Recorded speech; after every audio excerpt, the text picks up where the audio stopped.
We welcome the new year with all the hopes and possibilities it holds, and we give thanks that we have been spared to see 2015. As we, the people of Jamaica, make our personal resolutions to live healthier lifestyles, to be more prudent with our resources, and to improve ourselves and grow our businesses, so too must the government of the country make resolutions and decisive actions on critical areas of national development. This year, the government must focus on better management of our public health system.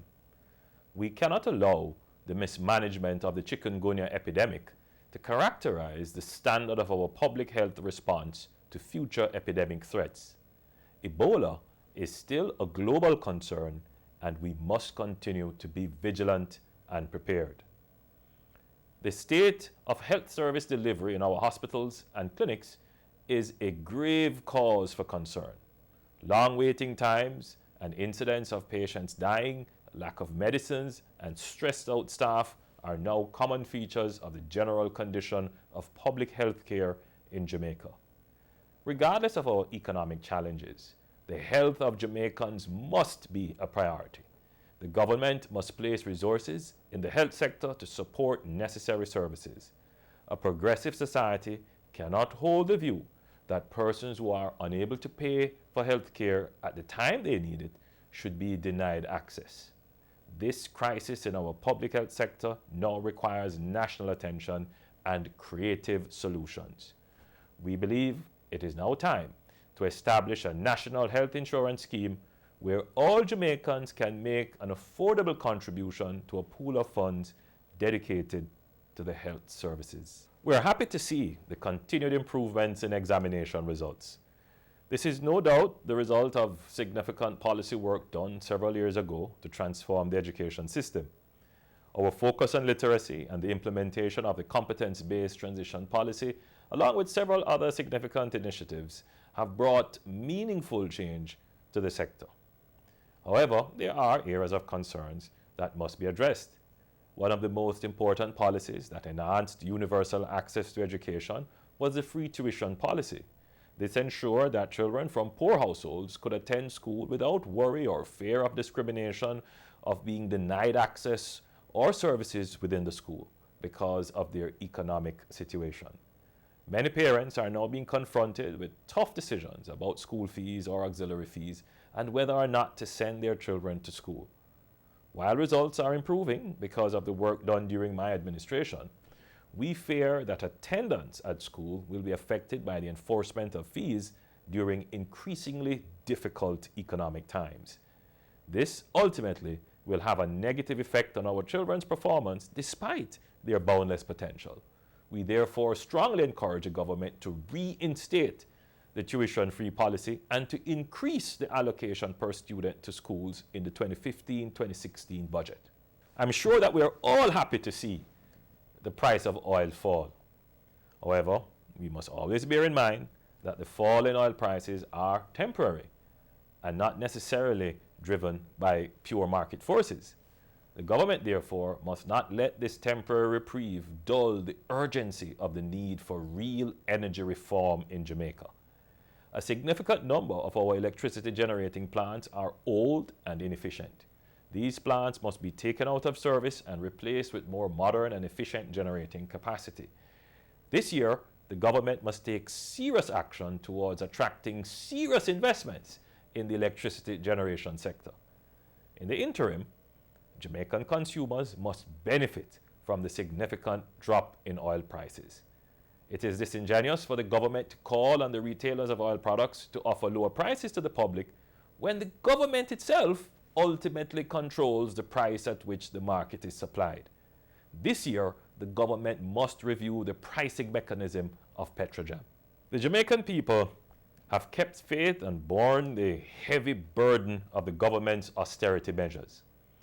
Since this administration has taken office, fees and taxes have increased, wages have been frozen, and social services have declined. The government continues to rely on passing austerity tests as a sign of its progress. But austerity is not a long-term solution. Constantly increasing taxes, cutting consumer spending power and cutting investment in public infrastructure will not grow the economy. The government also continues to promote the idea that growth will come from large foreign investments in logistics and infrastructure. The lesson we have learned is that it is not necessarily so. While it is important to focus on the macro level, growth really comes from focusing on the micro level. Sometimes it's not even about the financial resources to make the investment. Oftentimes it's about the government moving faster on decisions, bringing investors together with ideas, and creating the right regulatory framework in which entrepreneurs can take risks. This year, the government must focus on small businesses and local entrepreneurs and the things they need to be able to increase production and investment. Things like keeping the incentives of the junior stock exchange, reducing transaction taxes, and improving the time it takes to get approvals. While the people have been keeping faith with the government's program of belt tightening, the government has not been tightening its own belt or keeping faith with the people.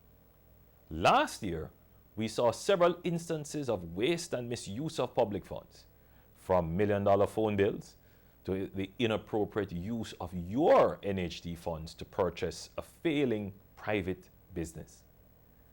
One of the most hurtful ironies of the saga is that while it was coming to light that the NHD had bought the Outer Many tourist attraction for $180 million and was continuing to spend millions of dollars on its maintenance, the Prime Minister was also informing the public that the NHD would be cutting assistance to low-income earners by approximately $80 million.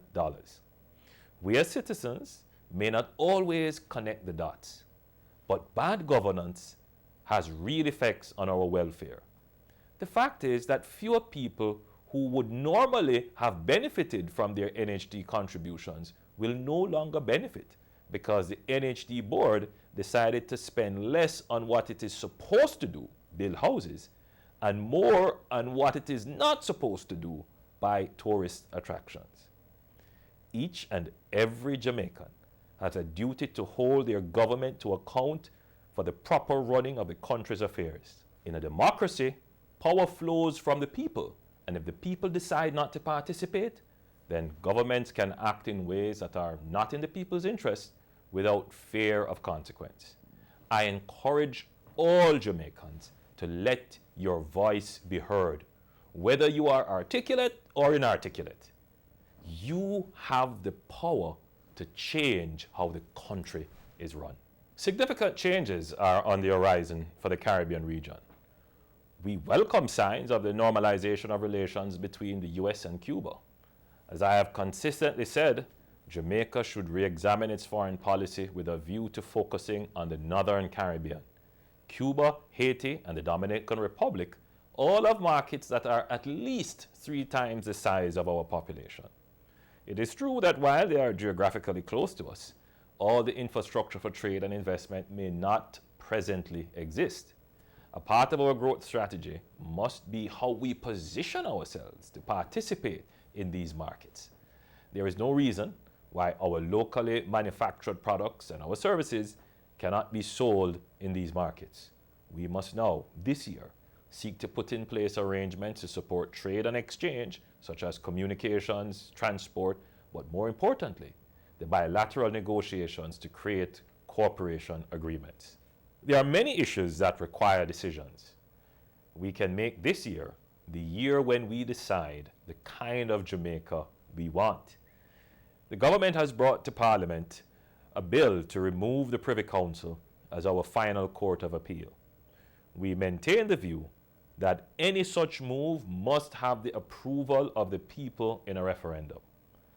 We take note that our other partners, including Trinidad, where the Caribbean Court of Justice is presently headquartered, have seen the wisdom in having the people endorse their final court in a referendum. Last year, human rights issues figured significantly in the news. Too often, the context of human rights is a fight between the state and its citizens. And sometimes it appears that there is a reluctance on the part of the state to secure the rights of its citizens. The West Kingston inquiry offers an opportunity for the state to take a proactive approach in setting the tone by which we deal with the rights of citizens, particularly how the state protects the right to life and how persons are compensated when they have been hurt by the state. This year, let us think carefully about the type of Jamaica we want to see. I believe we can all agree that we want to see a healthy, educated, energy efficient, economically growing Jamaica, where people have a sense that they can get justice and their rights will be protected. In 2015, let us resolve to act to hold our government to account for the Jamaica we want to see. Let me wish for you a healthy, happy, and prosperous New Year.